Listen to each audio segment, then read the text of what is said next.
आइए आज के इस क्लास की शुरुआत करते हैं एक और मोस्ट इंपोर्टेंट क्वेश्चन के साथ, जिसके बोर्ड एग्जाम में आने के चांसेस बहुत ज्यादा हैं। तो इसे ध्यान से देखिए, ध्यान से सुनिए और ध्यान से समझिए। शुरू करते हैं इसका सॉल्यूशन, जो कि बिल्कुल ही आसान है। आइए समझते हैं इस मोस्ट इंपोर्टेंट क्वेश्चन को। क्वेश्चन में कहा गया है, if one of the zeros of a polynomial 3x² - 8x + 2k + 1 is 7 times the other, find the value of k।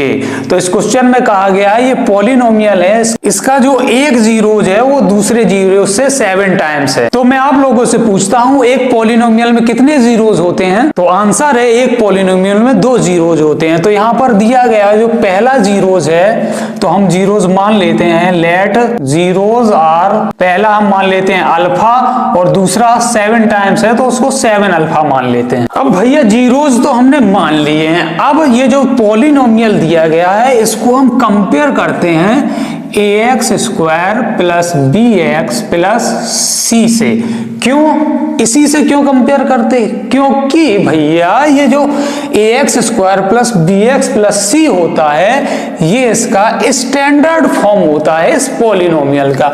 तो यहां से इससे जब हम कंपेयर करवाते हैं, देखिए ax² को 3x² से जब कंपेयर करेंगे तो यहां से हम प्राप्त करते हैं a = कितना 3 और bx - 8x से जब कंपेयर कराएंगे तो b = हमें यहां पर मिलता है -8 और c को इसके कांस्टेंट टर्म जो कि 2k + 1 है कंपेयर करते हैं तो c = हमें मिलता है 2k + 1। तो भैया कंपेयर करने के पश्चात हमने a, b और c की वैल्यू को तो प्राप्त कर लिया है। अब हमें क्या करना है? अब हमें करना ये है कि सम ऑफ जीरोज, ये जो जीरोज हमने अल्फा और 7 अल्फा माने हुए हैं, तो सम ऑफ जीरोज का क्या होता है फॉर्मूला? अरे यार -b/a होता है। कितनी बार बताएंगे?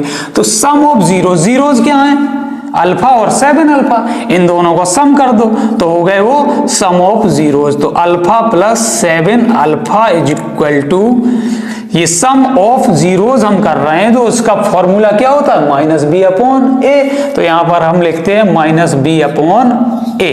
तो अल्फा + 7 अल्फा कितना हो गया? 8 अल्फा हो गया, इक्वल -b और /a। क्या करेंगे? अब लगाइए थोड़ा सा दिमाग। b और a की वैल्यू हम यहाँ पे फाइंड कर चुके हैं, बस उसी वैल्यू को पुट कर दीजिए यहाँ पर। तो b की वैल्यू कितनी है?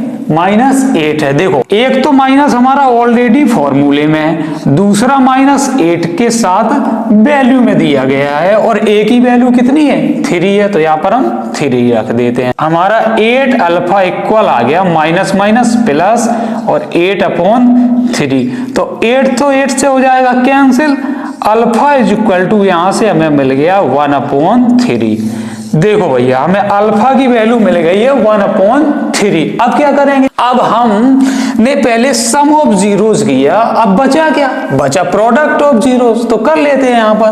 प्रोडक्ट ऑफ जीरोज हो जाएगा अल्फा × 7 अल्फा।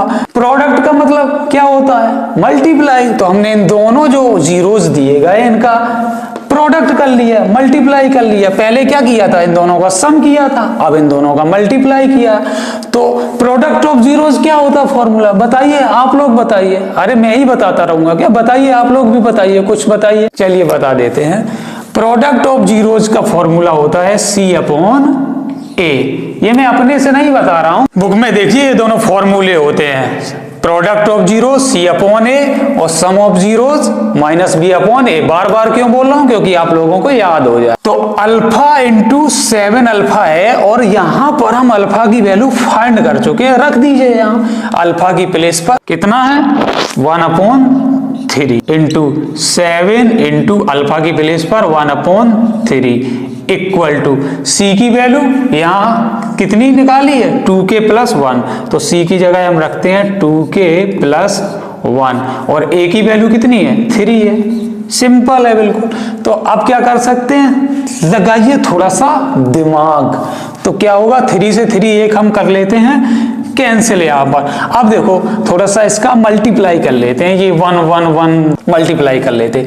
7 × 1 × 1 करेंगे तो 7 आएगा /3 इक्वल यहाँ पर क्या है? 2k + 1 यहाँ पर लिख लेते हैं एज इट इज। और यहाँ पर इसके नीचे 1 कर लेते हैं। तो हमें अब करना है क्या, क्रॉस मल्टीप्लाई। तो क्रॉस मल्टीप्लाई में आसानी होगी। तो 3 का मल्टीप्लाई करते हैं 2k प्लस 1 के साथ। तो 3 का जब 2k के साथ करेंगे तो 3 2 जा 6k हो जाएगा यहाँ पर, और 3 का 1 के साथ करेंगे तो 3 1 जा 3 हो जाएगा, इक्वल 7 का मल्टीप्लाई जब इस 1 के साथ कराएंगे तो यहाँ पर 7 एज इट इज आ जाएगा।